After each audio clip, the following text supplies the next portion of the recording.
जनवरी 1857 में एक एरिया है दमदम, नॉर्थ कैलकाटा से करीब 8 किलोमीटर की दूरी पे है। वहां पे एक ब्राह्मण सिपाही जो था वो लोटे में पानी लेके जा रहा था और उस पर्टिकुलर टाइम पे जो कास्टिज्म था वो बहुत ज्यादा था सोसाइटी के अंदर। तो रास्ते में जब ये ब्राह्मण सिपाही जा रहा था तो इनको रास्ते में खलासी मिलता है और वो रास्ते में इनसे पानी मांग लेता है। और उस टाइम पे ये मानते थे कि ये छोटी कास्ट का है, अगर पानी दे दिया तो वापस पूरा लोटा धोना पड़ेगा। तो जो ब्राह्मण था वो कहता है कि मैं तुम्हें पानी नहीं दे सकता, क्योंकि अगर मैं पानी दूंगा तो फिर मुझे धोना पड़ेगा लोटा, और धोने के लिए मुझे बहुत दूर जाना पड़ेगा, तो इसलिए वो मना कर देता है। तो इस चीज पे खलासी थोड़ा सा गुस्सा होता है और कहता है कि जितने भी नखरे हैं आपके वो हमारे सामने ही निकलते हैं। उधर जब ब्रिटिशर्स के साथ आप जब काम करने जाते हो तो वहां पे आप बड़ी आसानी से अपना धर्म जो है उसको भ्रष्ट कर लेते हो। वहां पे जाके गाय और सुअर की जो चर्बी वाली गोलियां होती हैं उसको मुंह में बड़े आराम से डाल के आप चलाते हो, तब आपका धर्म कहां चला जाता है। अब ब्राह्मण जो था ये लाइनें सुन के बहुत टेंशन में आ जाता है। ये जो कार्ट्रेज थी, कार्ट्रेज मतलब गोली को ही मैं कार्ट्रेज बोल रहा हूँ, तो ये जो कार्ट्रेज थी, ये दमदम जो जगह थी वहां पे इसकी मैन्युफैक्चरिंग हो रही थी और खलासी भी इसी एरिया से था।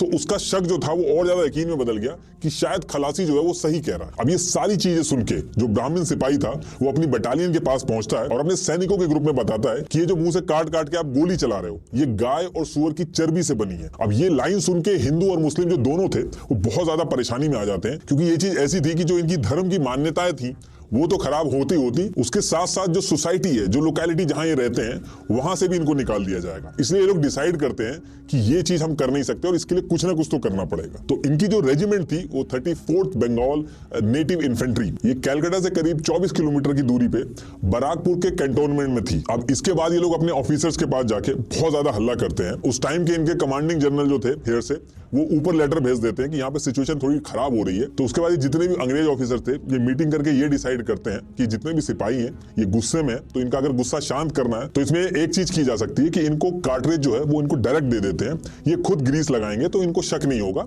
और चीजें आराम से हैंडल हो जाएंगी। और फिर 27 जनवरी 1857 को इस चीज को पूरी रेजिमेंट के अंदर लागू कर दिया जाता है। लेकिन सिपाहियों को इसमें भी डाउट था कि जरूर कुछ ना कुछ इसमें साजिश है गोरों की। इसके बाद इन लोगों को ट्रेनिंग भी दी जाती है कि कैसे ग्रीस लगानी और किस तरीके से यूज करना है।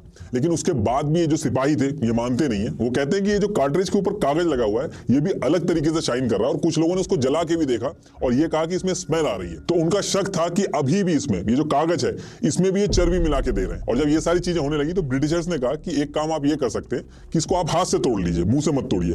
तो उसके बाद भी लोग कहते हैं कि हमारी आदत नहीं है तो हम इसको छू नहीं सकते। एक्चुअली जो सिपाही थे उनको अंग्रेजों के ऊपर बिल्कुल भी विश्वास नहीं था। उनको ऐसा लग रहा था कि ऑलरेडी हम लोगों को कन्वर्ट करने के पीछे लगे हुए इतने सालों से, और अगर हम इनकी बात मान भी ले तो भी हमें समाज से निकाल दिया जाएगा। इसलिए वो डिसाइड करते हैं कि इसके खिलाफ हम लोग आवाज उठाएंगे ही। अब इसके बाद डेट आती है 29 मार्च 1857 और लेफ्टिनेंट बॉग जो थे वो 34th बंगाल नेटिव इन्फेंट्री जो थी उसकी तरफ काम से जा रहे थे। लेकिन वहां पे क्या होता है कि सेम जो इन्फेंट्री थी उसमें एक अकेला सिपाही जिसका नाम मंगल पांडे था वो लेफ्ट राइट मार्च कर रहा था और अपने साथियों से कह रहा था कि आगे आओ, ये तुम्हारे धर्म की बात है और अभी नहीं अगर जगोगे तो कभी नहीं जगोगे। तो उस टाइम पे कोई भी इनके साथ आता नहीं है। तो उसके बाद मंगल पांडे कहते हैं कि अब अगर कोई भी अंग्रेज मुझे दिख गया तो उसको मैं तुरंत गोली मार दूंगा। और उसी टाइम पे लेफ्टिनेंट बॉग जो थे वो इसी तरफ आ रहे थे। मंगल पांडे की नजर जैसी लेफ्टिनेंट बॉग पे पड़ती है वो तुरंत गोली चला देते हैं। गोली जाके उनके घोड़े को लग जाती है और लेफ्टिनेंट बॉग जो थे वो नीचे गिर जाते हैं। गिरने के बाद लेफ्टिनेंट बॉग भी मंगल पांडे के ऊपर गोली चला देते हैं और फिर मंगल पांडे तलवार निकालते हैं और गले और हाथ दोनों पे तलवार चला देते हैं। फिर उसके बाद और भी ऑफिसर्स आसपास आ जाते हैं।